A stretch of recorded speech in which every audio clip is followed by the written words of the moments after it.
William Lutz, what is doublespeak? Doublespeak is language designed to evade responsibility, make the unpleasant appear pleasant, the unattractive appear attractive. Basically, it's language that pretends to communicate but really doesn't. It is language designed to mislead while pretending not to. Is it done consciously? Oh, yes, very consciously. Doublespeak is not a slip of the tongue or a mistaken use of language. It's exactly the opposite. It is language used by people who are very intelligent and very sophisticated in the use of language and know that you can do an awful lot with language. Who's the worst offender? In sheer bulk? Yes. Sheer numbers of examples? The government. If we count government from the local level all the way up to the federal level, I had to stop writing the chapter on government doublespeak. It was going to take over the whole book. But interestingly enough, and this was a revelation in doing the book, about a half a step behind comes business with a tremendous amount of doublespeak. How long has the government been using doublespeak? I think of government as the third oldest profession, and probably from the moment government was instituted, doublespeak came with it. I cite examples from the 5th century BC in Greece, Julius Caesar, when he pacified Gaul. Of course, Nazi Germany thrived on doublespeak. So it's been around for quite a while. When did you first get interested in this? In 1978, I became head of the Committee on Public Doublespeak. And in 1980, I started editing the quarterly review of doublespeak. And that's when I became very interested in it, simply because as editing, I have all the examples of doublespeak sent to me. And so I wade through them all. What got you interested in it? My interest in rhetoric. I did, in my PhD, I did work in rhetoric. And I was interested in rhetoric. And in 1977, I published a textbook called The Age of Communication, which was a little different at the time. I tried to examine the rhetoric of television, radio, the mass media, advertising, taking Aristotle's classical rhetoric and apply it to modern media. And I had a lot of fun doing that, and as a result of that textbook, I was asked to join the committee, and I saw rhetoric and language coming all together in doublespeak in an interesting way. Universities also have a problem with doublespeak, don't they? Oh, yes. I continually bite the hand that feeds when I cite Rutgers, and at least every issue I have an example from Rutgers University. One of my favorite, we don't have a physical education department at Rutgers. We have a department of human kinetics. Why?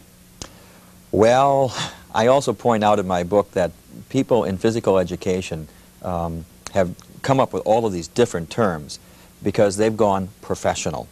They now have their own journals, so they have their own academic jargon. And as the dean at Minnesota, who wanted to change the name of his physical education school, said, we're not taken seriously unless we have a name like this. We can't get the grants. We can't publish the articles. How long have you been at Rutgers? Since 1971. What do you teach? I teach a variety of courses in the English department, but I teach rhetoric, linguistics, and some Victorian literature. And I also teach a survey course that's required of all students. We start with the Iliad and the Odyssey and work our way up. Is there any example in history, I mean ancient history in literature, of doublespeak?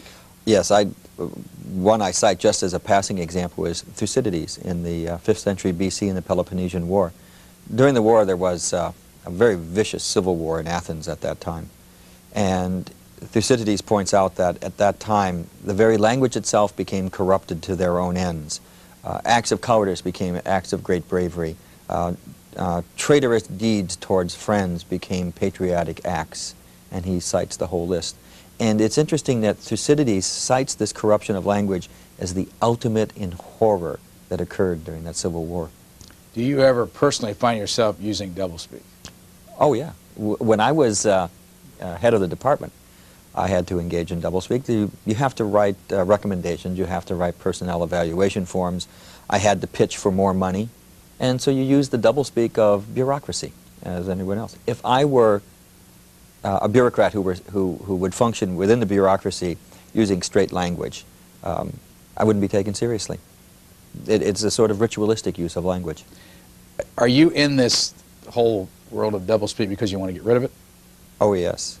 I don't think you'll ever get rid of it. I don't think we can. It is inherent in the function of language to use language, to as a weapon or as a tool to manipulate other people. However, I think there are two things we can do. First of all, we can all become much more aware of this language. We should be aware of it so that we can at least be defensive and defend ourselves so that we're not misled through it. But secondly, there are times when we simply cannot tolerate this language. When we talk about important public issues of national policy, we should not use doublespeak as a nation. We should not use it ourselves. We should not allow the politicians who are speaking to us to use it. Language that way can be terribly corrupting in a society and can mislead all of us.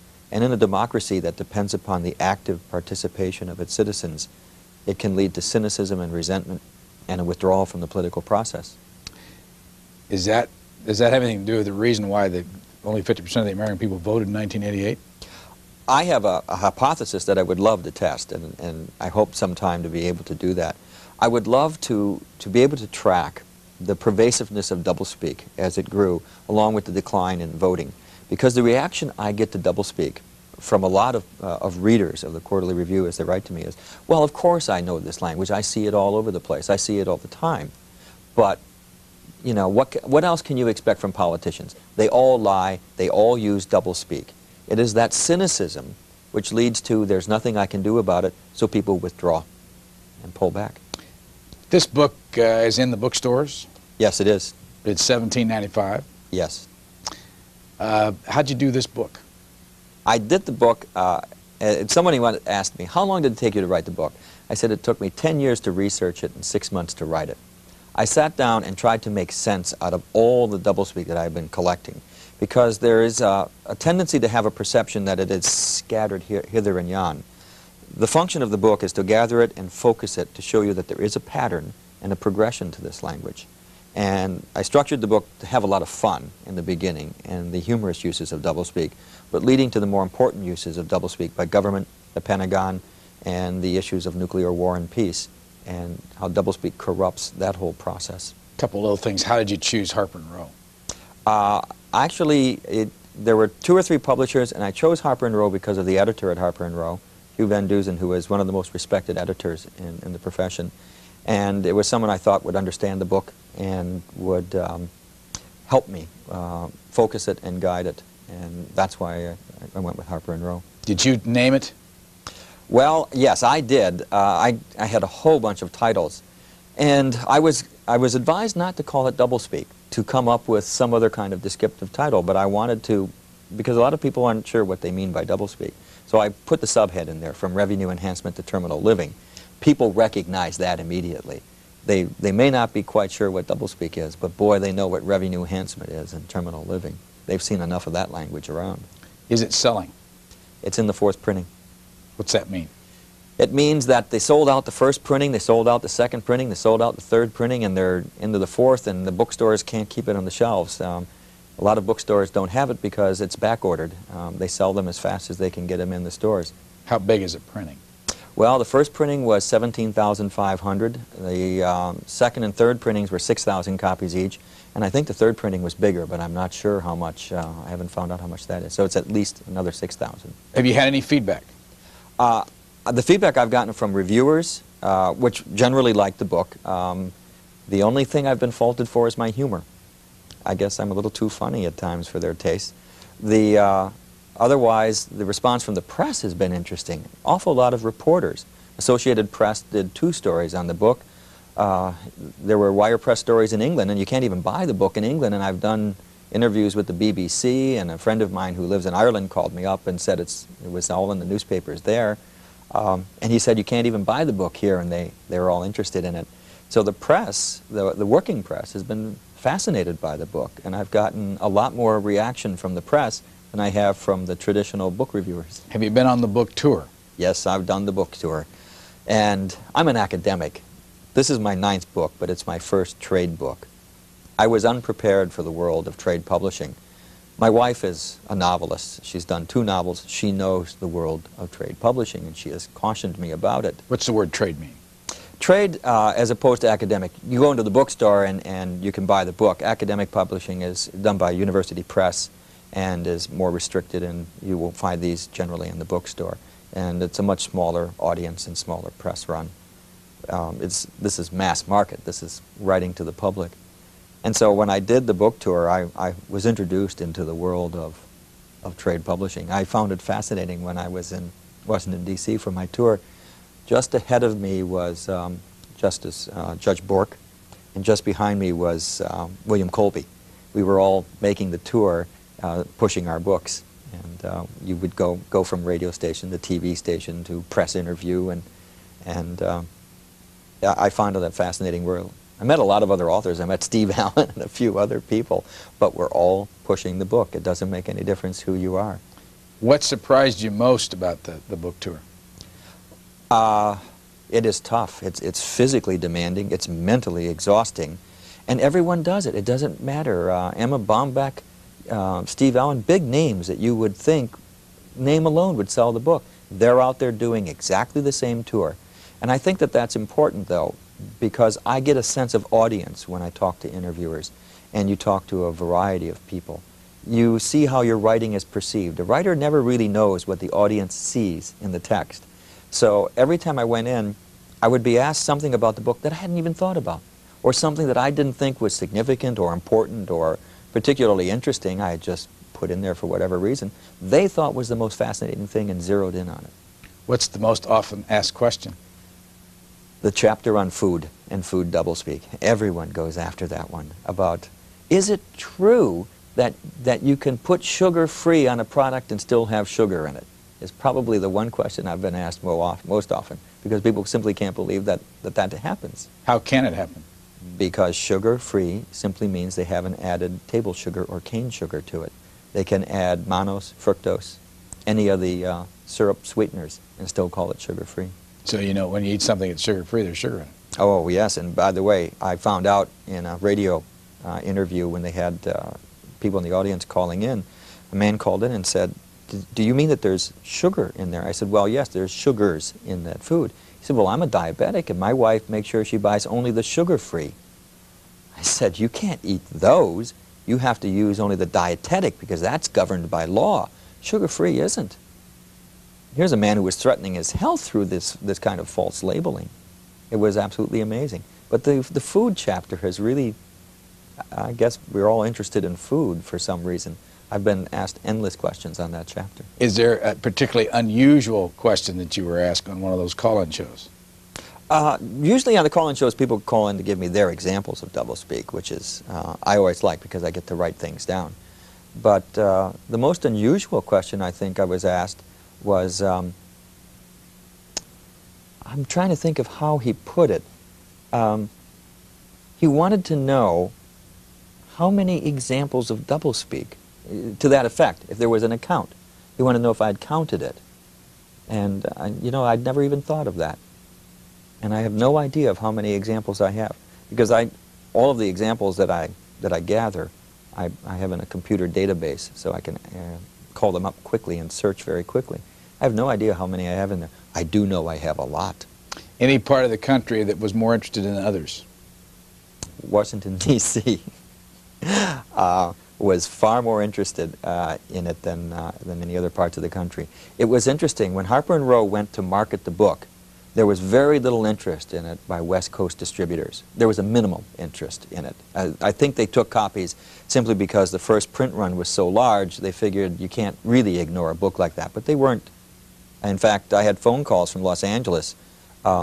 George Carlin uses a lot of the doublespeak in his routines, and he always credits me. And he called me up and he said, I want your book, but I can't find it. I said, try ordering it. He couldn't even get it in his bookstore, and he said he was trying to get the bookstore to stock it for me. So that part of the country wasn't interested, but the Midwest was interested, but the East Coast, New York and Washington, D.C., the book took off immediately. Is there anything to the possibility that because we here in this town are the champions of doublespeak, do we know we're the champions of doublespeak and can't get out of it? I think it's that people in Washington, D.C. that I meet kind of proud about that. Well, we really know this stuff. Cabbies tell me this. When you're here for the book tour, what's your book? And I tell them, boy, we know that. And the cabbies will start giving me examples. I think people in Washington, D.C. and New York are extremely sensitive to language. They live in a language environment that is probably more intense than other sections of the country, and they're more aware of it. So I think the book struck a responsive chord for that reason. I find that people, a couple people that I've talked to, the first thing they did when they got the book, they'll pick it up and they'll look, there's an index of doublespeak terms, to see if their favorite term is in there. That's the first thing they want to know. And then they'll say, why, you didn't include, and that's the reaction. It's a personal reaction. It seemed like you self-consciously pointed out in the early part of this bock that there are no footnotes. Is that because you are an academician and you always had footnotes in all the other books? I write footnotes a lot. And I think I wanted to reach a wide audience, and I had a choice. Either I could, even documenting it, by the way, putting the footnotes in the back and endnotes, anybody reading a text that sees all these little numbers all the way through it, they just don't, I think that it scares them off, and it changes the whole tone of the work.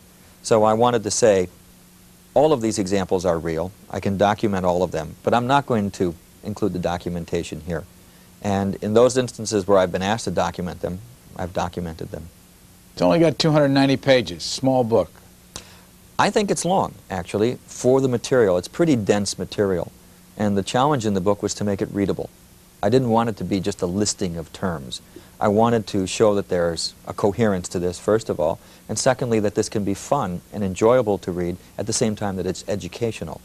I don't see anything wrong with laughing and learning at the same time, and that's the kind of book that I wanted to write. What are the other books that you've done? You don't have to go through every one of them, but in general, what Well, areas? at the same time that I published that, I published a collection of essays on doublespeak by the National Council of Teachers of English, in which I asked a group of scholars to each contribute an essay on an aspect of doublespeak. So I edited those and published that book. I edited the revised edition of the Webster's New World Thesaurus, published by Simon & Schuster. I'm probably one of the few people who has ever read the dictionary from cover to cover twice.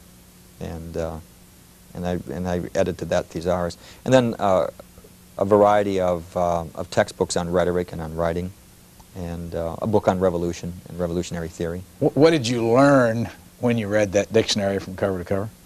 Boy, did I learn a lot about words. I learned a lot of archaic words, a lot of archaic definitions. But, you know, the dictionary is fascinating to read. You can pick it up and flip it open and start reading. A good dictionary.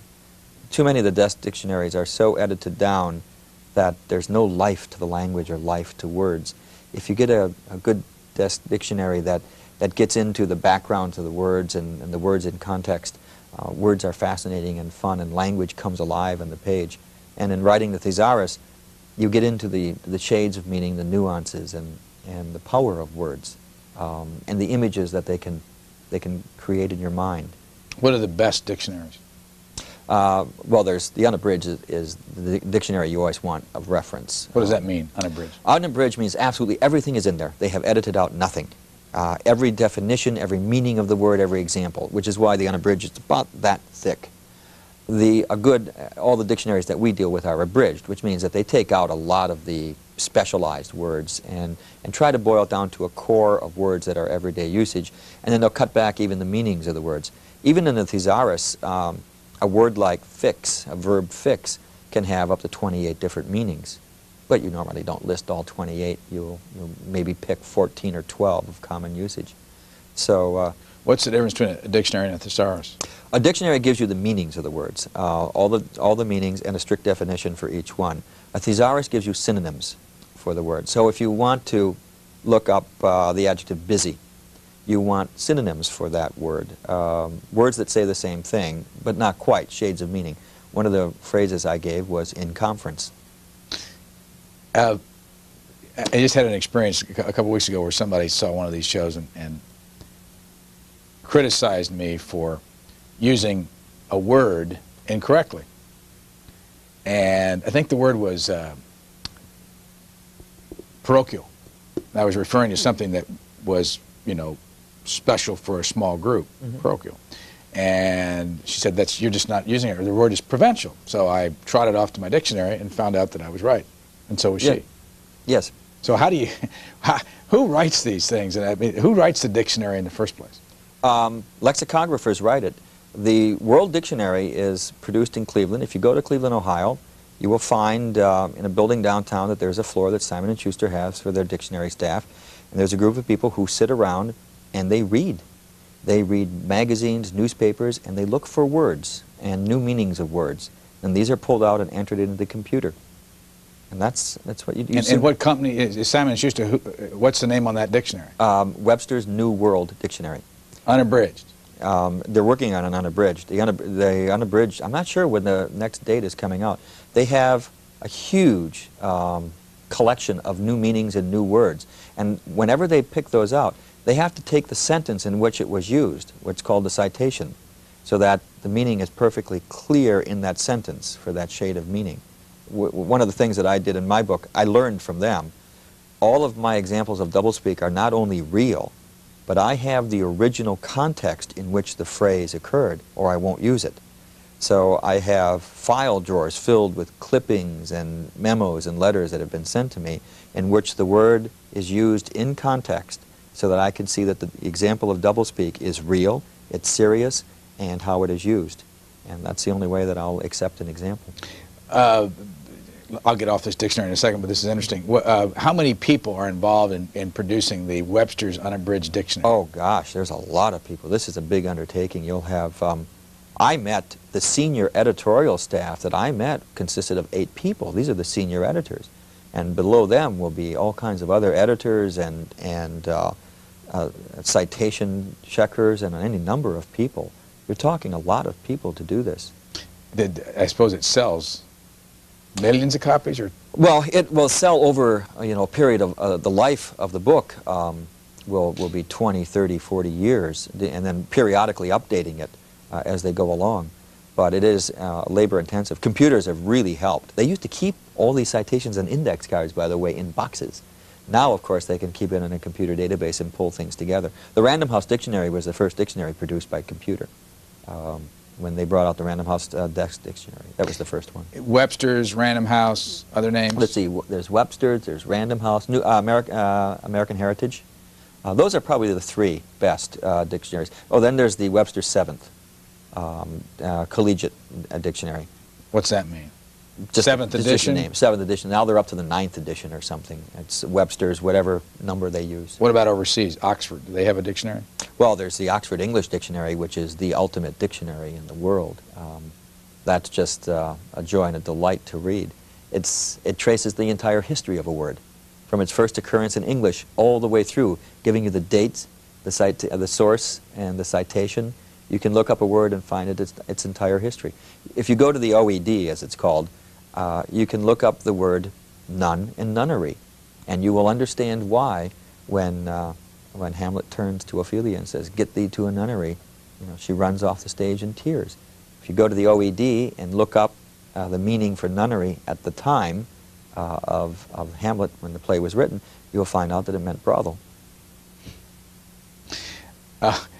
Doublespeak is your book, and you say it's in its 4th printing.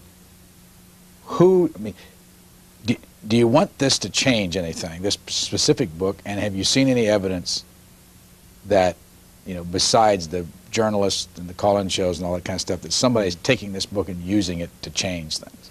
Hey, boy, what a great question to ask. I just got a clipping, a newspaper clipping, in which there's a letter to the editor quoting my book to support the argument that the person is making about deceptive language. So, as my mother said when she sent me this clipping, she ran across it and she said, "Somebody bought your book and read it, it seems." I would hope that I will change things by... I produce what I like to think of as a handbook for survival in the 20th century, in the age of the media, so that people will become critical consumers of language. We talk about the consumer movement where you have to be aware of the product that you buy when you go and purchase something. You have to be aware of the language that's used in our society. You are just as much a consumer of language as you are a consumer of goods. And so you have to be a critical consumer of language, just as you're a critical shopper. And if you run across language that's defective, take it back, just like you take back the defective toaster, and say, "I want an exchange on this one. Give me language that works. Give me clear language." In your acknowledgments, something popped out of the page. I would like to thank the gracious women of the Four Arts Club of Elkhart, Indiana, who listened to an early version of Chapter 2 and laughed at all the right places. Tell us more. Oh, that was, I had been interviewed on the Today Show, and a woman called me up from Elkhart, Indiana, and said that they had this club and they would love to have me come and talk. And I said, I'm really too busy. But they were so nice, I finally gave in and went and had an absolutely wonderful time. The Four Arts Club in Elkhart, Indiana, by the way, is very impressive. It's a very large group of women who are dedicated to the arts. They have their own arts center, and they work very hard at supporting the arts and do a very, very good job of it. And I was their luncheon speaker. And I was in the midst of writing this book, and I had no idea of my audience, who was reading this and would be responding to this, and that's very difficult. So I took along Chapter 2, and I read a chunk of Chapter 2 as my talk. And I apologized. I said I should probably give you a prepared talk of a particular kind, but I would like to read this. And they did indeed laugh, and then afterwards, as part of the luncheon, there was a reception line where I met each one of them, and they each thanked me for coming. And the audience was 200 or 300 people, by the way. But they were so wonderful in telling me what they thought of what I had just read from this manuscript, what they liked about it, what they didn't like about it. So I was really gracious to them. Here's what Chapter 2 is all about. Therapeutic misadventures, the economically non-affluent, and deep-chilled chickens, the doublespeak of everyday life. Everyday living, excuse me. What is a therapeutic misadventure? I will tell you the incident, and then you can figure it out. In 1982, during a cesarean operation, the anesthetist turned the wrong knob and killed the mother and child. The hospital called this a therapeutic misadventure. 3 weeks ago in Los Angeles, according to the Los Angeles Times, in a series of incidents that the pathologist called incredible stupidity and incompetence, the surgeons killed the patient. It included slitting the patient's throat during surgery. This was called a therapeutic misadventure. How about economically non-affluent? That's what the president of the City University of New York called the poor students attending the City University. They came from economically non-affluent families. Deep-chilled chickens. Frank Perdue filed a complaint with the Department of Agriculture that his competitors were selling frozen chickens as fresh. And the Department of Agriculture investigated and said, no, granted the chickens are packed in ice at a temperature of 28 degrees Fahrenheit. These are not frozen chickens. These are merely deep-chilled chickens and can therefore be sold as fresh. I suggested that we pack the same Department of Agriculture bureaucrats in ice. When they hit 28 degrees, we might ask them if they're deep-chilled or frozen.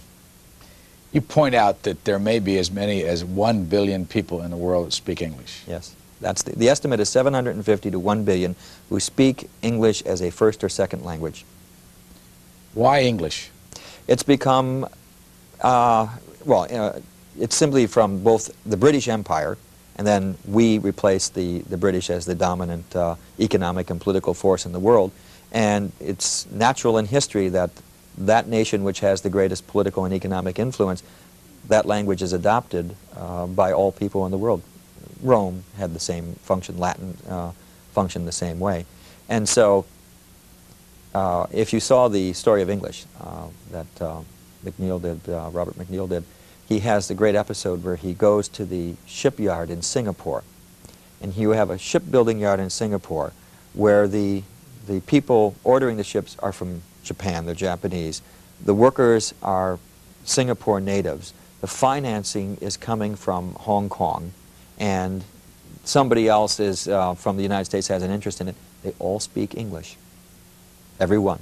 It's the one language that they can all share, so they don't have to worry about other languages. So it's become what's called by linguists the lingua franca, the language of trade and commerce in the world. I've been sitting here trying to total it up. You got 250 million Americans, 58 million Brits, 17 million Australians, 26 million Canadians. Do all the Indians in India speak English? A great number of Indians speak English, great number of people in China, Japan. You can go to particularly the Far East and the Near East, and find a lot of people. Go to Greece.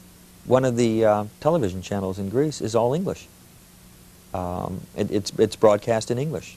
What about the Soviet Union? Oh, a large number, too, in the Soviet Union.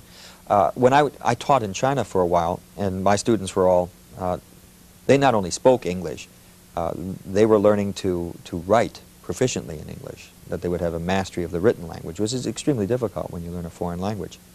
And for them, becoming very proficient in English was important for their economic success.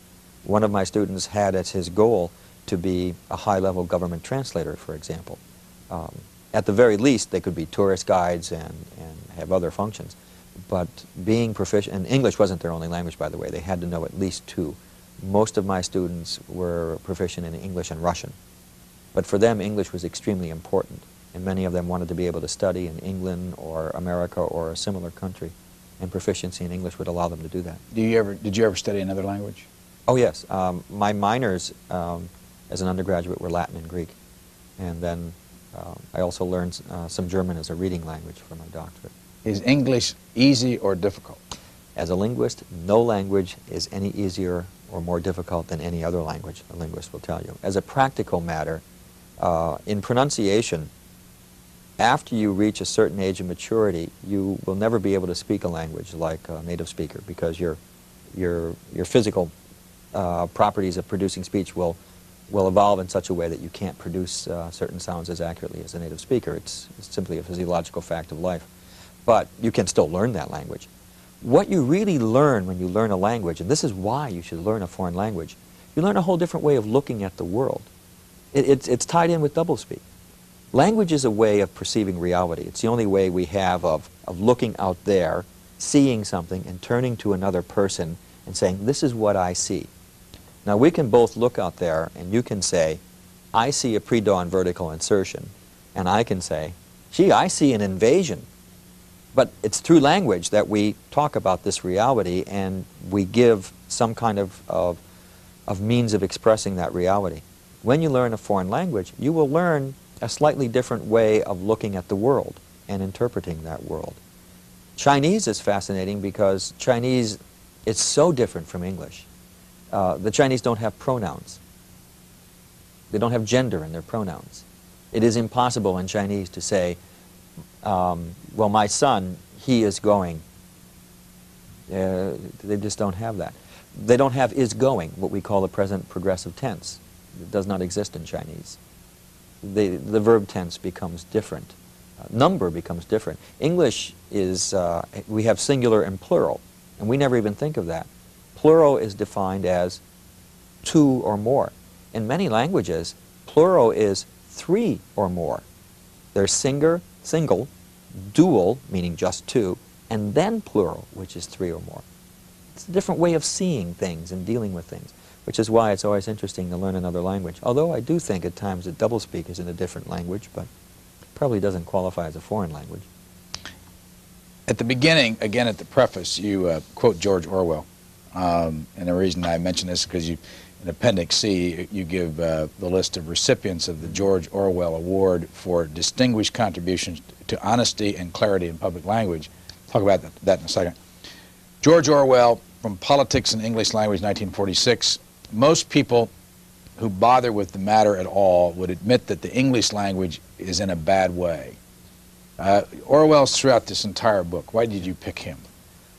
Well, Orwell in his two works, his essay, Politics in the English Language, and then really giving full-blown thought to that essay in his novel 1984, addressed the importance of language in society and the control and manipulation of language to control and direct society. I think the most important point in 1984 is that power grows not out of the barrel of a gun. Power grows not out of the thought police and rule by terror. It grows out of the power of language in that novel. The revolutionary act committed by Winston Smith right at the beginning of that novel is to keep a diary. In keeping a diary, any person who keeps a diary uses language to communicate with the self. You're talking to yourself and you're thinking through words about the world around you and about how you feel. That's why diary is such a revolutionary act in 1984, because you are reasserting personal control over language. Then at the end of the novel, to parallel that scene, when Winston Smith has been found out and O'Brien, his torturer and guide, says to him, "What is reality? Reality is not external. Reality exists not in the mind of the individual, which soon perishes, but in the mind of the party, which is collective and immortal. What the party says is reality is real." And how else can the party do that? Except by language. The party has taken control of language and has taken it away from the individual. And that's the power, because those in power who control language control the way we see the world. Let's talk about political parties just for a second. Let me name three for you and tell me which one is the worst abuser of doublespeak. The Communist Party, the Democratic Party, or the Republican Party in history? I would say I'd give them all three. They're right in there by the nature of politics. I would say that the Communist Party would be leading the other two simply because under the time of Stalin and others, language was used to justify, mass murder of millions of people, exactly the same as the Nazis did. Use a language to justify murder. But as we see, any politician in power starts using doublespeak. The Democrats did. Right? I love Jimmy Carter's comment on the failed raid to free the hostages in Iran. He called it an incomplete success. He did that without even thinking about it. He was just automatically using that kind of language. But we had used language in Vietnam to justify our actions in Vietnam. The Republican Party, once attaining power, has used doublespeak to justify and explain and silence their critics. But I don't see that as being different from any other politician. What Orwell says in Politics in the English Language is, it is clear that the corruption of language ultimately has political and economic causes. Who are your favorite people in the world that have used language over the years that you think use less doublespeak than a lot of the others that are in this book? I'm not sure about less doublespeak. I think more of people who were aware of the power of language and how to use it, and use it effectively. Or maybe I should ask you, who are the straight shooters? Who are the people that you say really give it to us straight? And hit you between the eyes? Boy, that's a tough question, because the closest I could come would be, right now, Colin Powell, for his explanation of the war, my term, in Panama. There have been a few politicians who have been quite blunt. Senator Moynihan can, when he chooses to be. He can also use doublespeak, but he can be pretty blunt when he wants to be, and pretty forceful. There are a few people in Congress and the House of Representatives who, when they choose, can be quite blunt. What I find interesting about that use of language, those are people who are very conscious of when it is the ritualistic doublespeak that they're going to use, and when they think they can achieve more by using blunt language. So they can turn it on and turn it off. John Kennedy understood the power of rhetoric.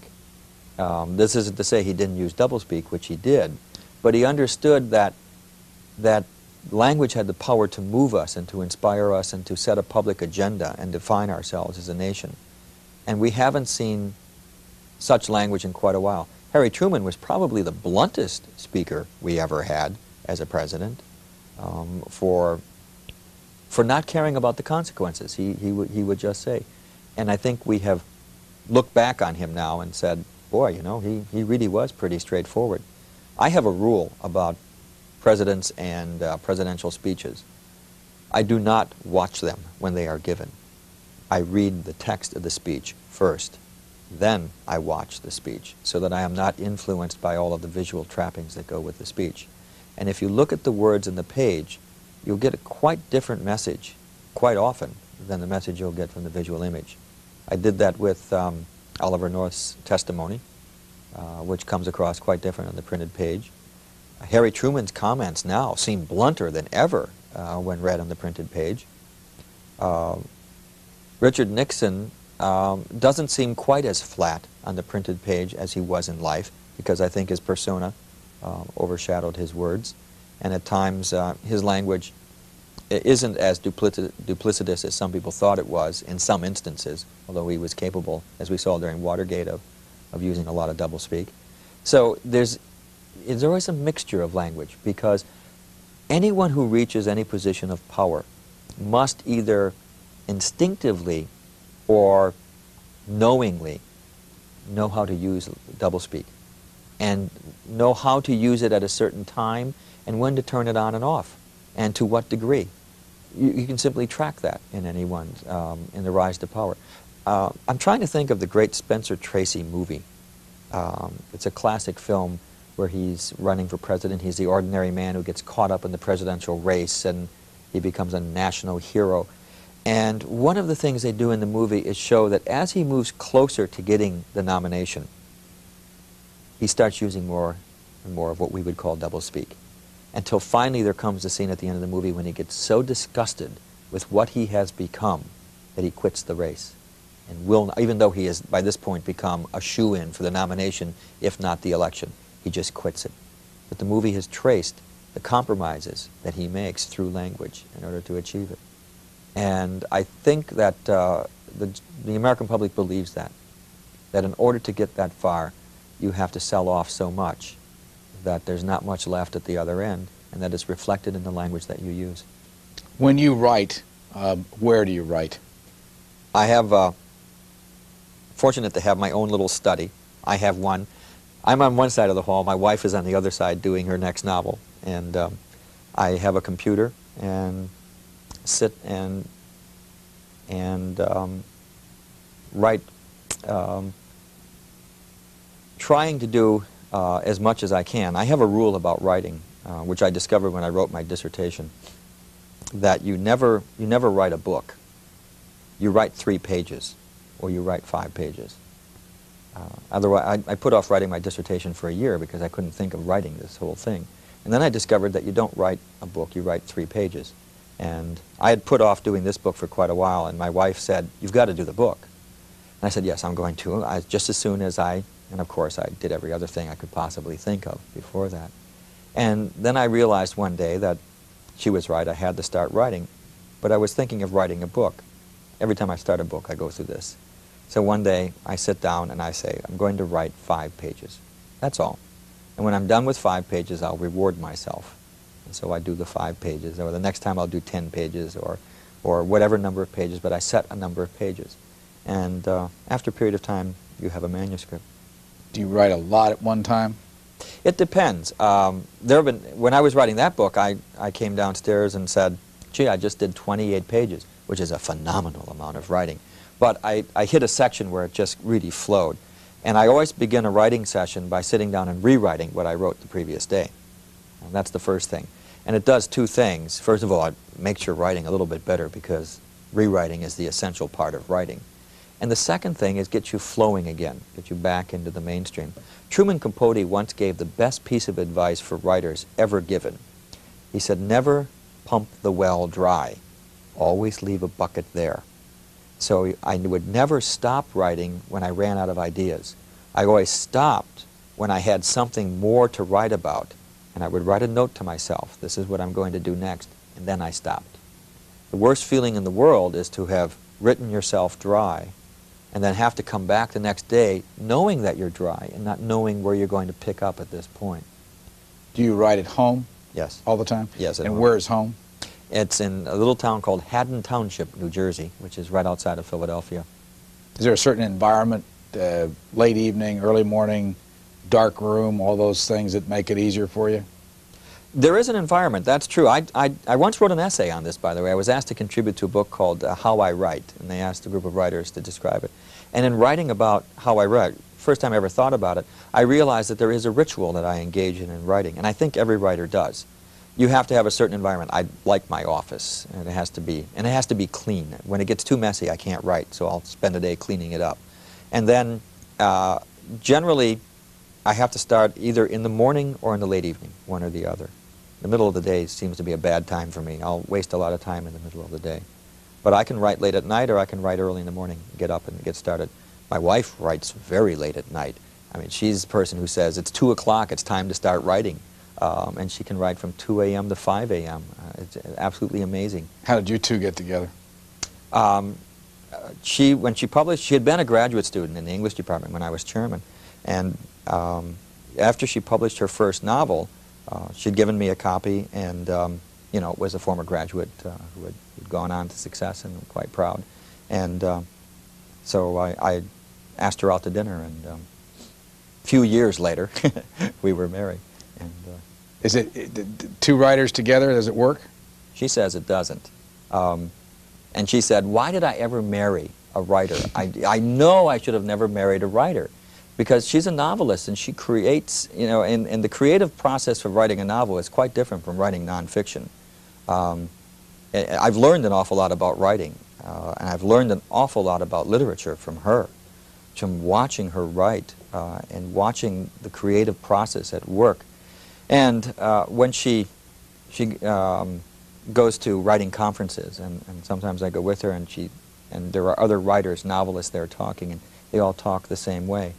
To watch a novelist write a novel is tremendously impressive. I don't think I have ever appreciated as much the creative act as that. To create a world, to create people that are real in a novel, and these people, as she explains to me and to her students in her creative writing classes, what you see in the novel is about 1/10 of what the novelist knows about these people in this world.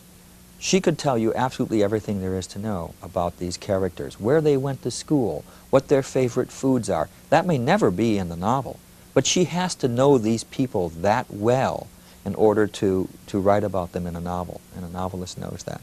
And so a lot of her writing will be, she has a couch in her office, and she'll just be lying on the couch 2-3 hours, because it's just, there's the gestation period going on of these people coming to life, and then she'll write for a while, and then she'll go back to thinking. And to watch this process, boy, that's a piece of cake for me to write. I mean, this is nothing, and I wouldn't want to be a novelist for anything. There's too much pain and suffering and just damn hard work in writing a novel. In the liner notes, it says, quote, Bill Lutz is the 1990 George Orwell. Larry King. Which Larry King is that? That's the Larry King of Larry King. I was on a show twice, and we had a lot of fun in doing the book. And when the book came out, I had sent him a copy, and he was kind enough to give me that blurb. But in the first time I was on his show, we spent 2 hours going through doublespeak and with people calling in and that, and he really enjoyed it. The reason I ask is that I want you to go back to the George Orwell thing, because we want to talk a little bit about the awards and the time we have remaining. Who was George Orwell? George Orwell was a British essayist, reviewer, critic, novelist who published the now classic novel 1984. But in 1947, he published Politics in the English Language, an essay which, by the way, is the most reprinted essay in the English language. It's just endlessly reprinted, in which he warned about the corruption of thought through language. The examples he used all came from Stalinist Russia and Nazi Germany. He had, during the Second World War, served in the British Ministry of Propaganda or Information, and was introduced to the inside of the propaganda process. And he wrote 1984 as a novel of the future in which, given the growth of the power of communications and the sophisticated use of language, totalitarian governments would base their power upon the control of minds through language.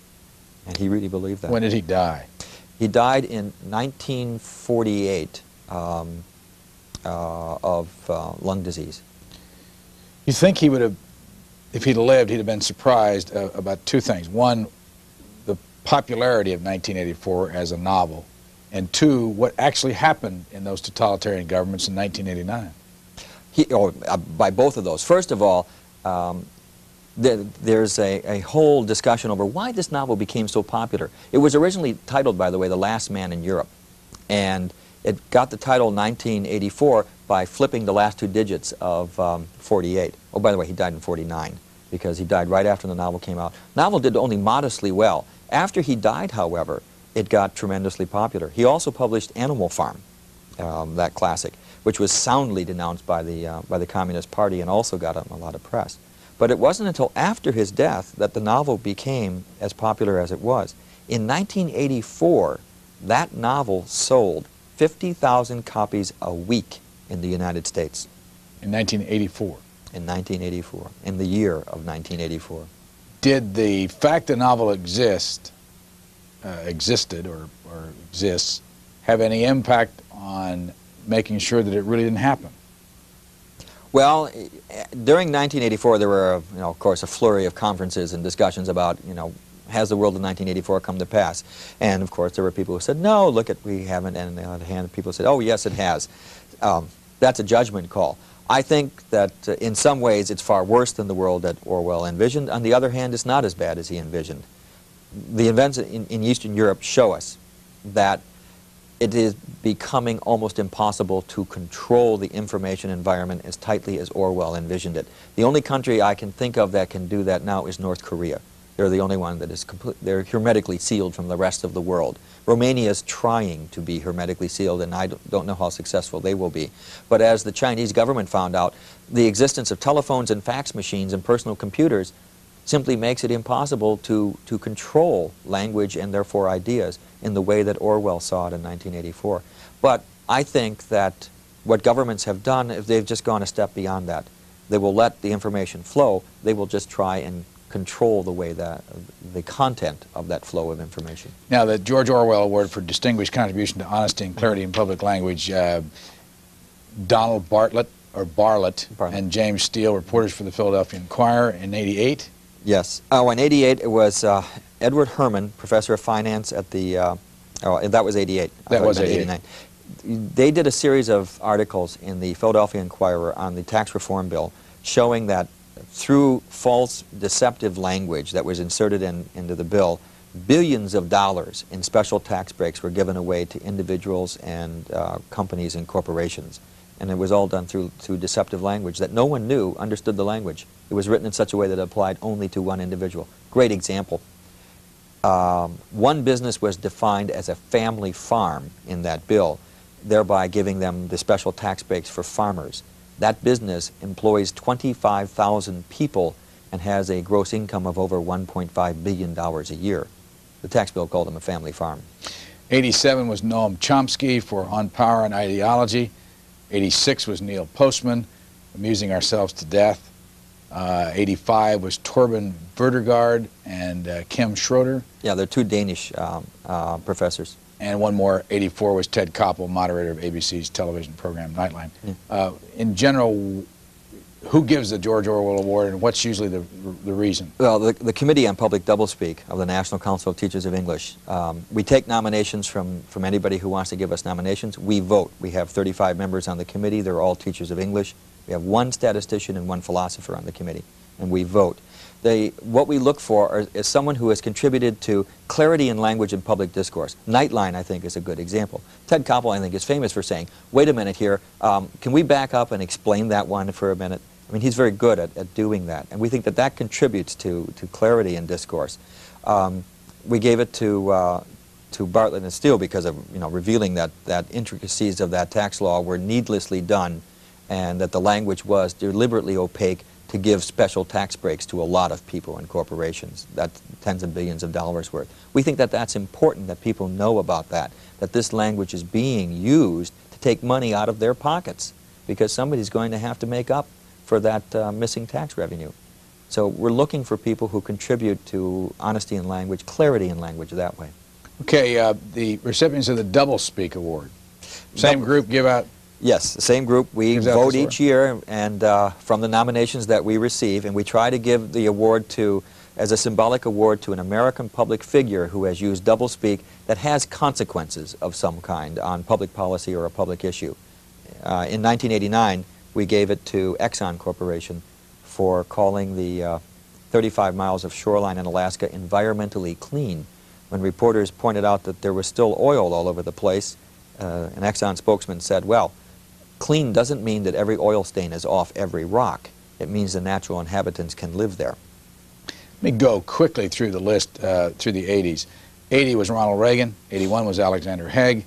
82 was the Republican National Committee. 83, Ronald Reagan. 84, the Department of State. 85, the CIA. 86, NASA. 87, Lieutenant Colonel Oliver North. And 88, Defense Secretary Frank Carlucci, Admiral William Crowe, and Rear Admiral William Fogarty. A political question to you. If someone read that list, they would think possibly that this is a one-sided award to only one side of the political spectrum.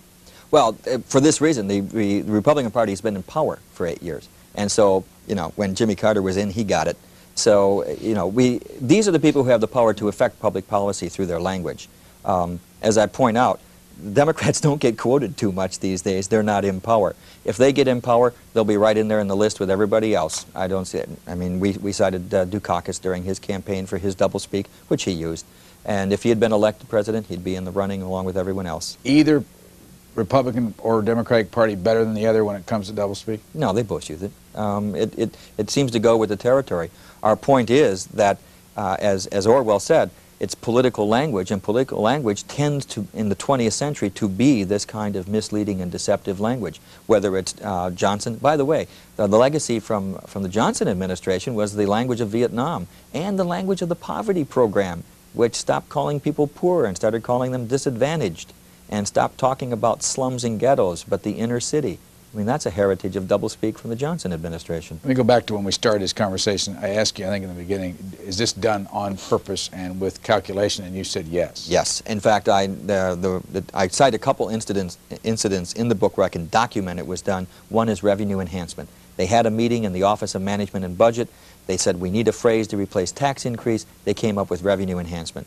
When Lawrence Kudlow, the economist, was asked why they did that, he said, because there's no better way to sell economic policy than the euphemistic route. He was quite proud of the fact that they came up with that phrase.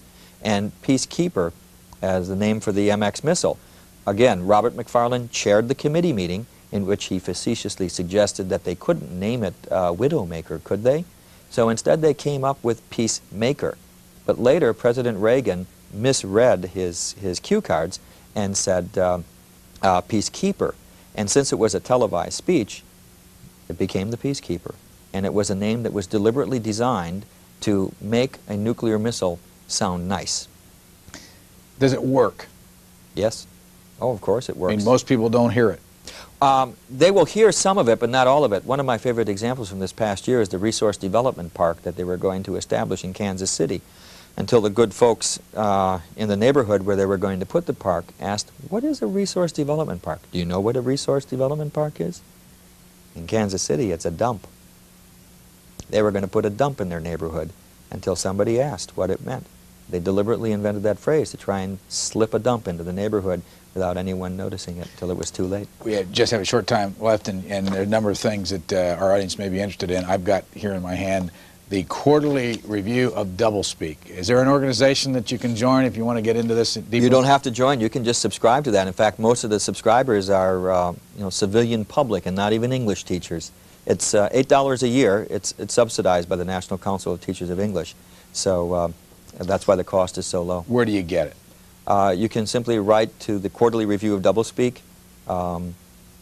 in Urbana, Illinois. Is this I've got the 1111 Kenyon Road, Urbana, Illinois. Yes. 61801, National Council of Teachers of English. And $8, and you're a subscriber. And you're a subscriber. And what will you get out of this? I edit it. You will get all the latest examples of doublespeak that are sent to me, which I put in there. Articles on doublespeak, book reviews on books of interest, cartoons, short pieces on what's the latest in advertising doublespeak, and I try to make it fun and funny and interesting and entertaining at the same time. You also learn things like how to read public opinion polls so that you're not misled by the results. One last question, your favorite doublespeak word or phrase? The Department of Defense, which until 1947 was the Department of War. The book is called Doublespeak, and it's written by William Lutz, published by Harper & Row, in your bookstores. Thank you for joining us. Thank you.